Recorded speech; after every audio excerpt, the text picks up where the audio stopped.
So a lot happened during the 2025 Oscars, and I'm going to do a speed run through it. Let's go.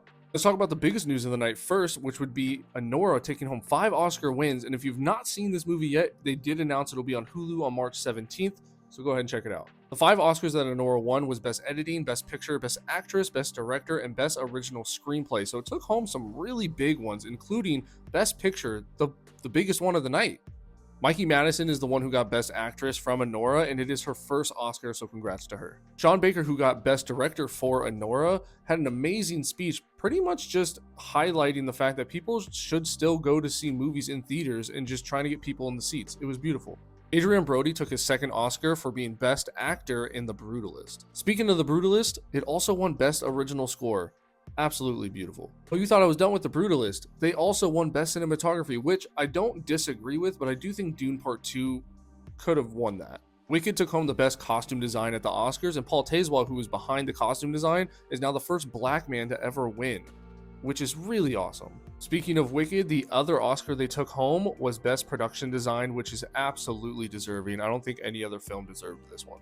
Best Animated Film went to Flow, which is pretty much like a silent animation, which is kind of why it's interesting that Wild Robot didn't win, but this is an independent film, and I'm all about independent films, so this is awesome that they won. The Substance took home the Oscar for Best Makeup and Hairstyling, which, I mean, we all knew it was going to go to them. The Best Live Action Short Film at the Oscars went to I Am Not a Robot. Love seeing short films get appreciation. Don't worry to all the Dune fans, Dune did walk away with some Oscars. The first one was Best Visual Effects, which is absolutely deserving.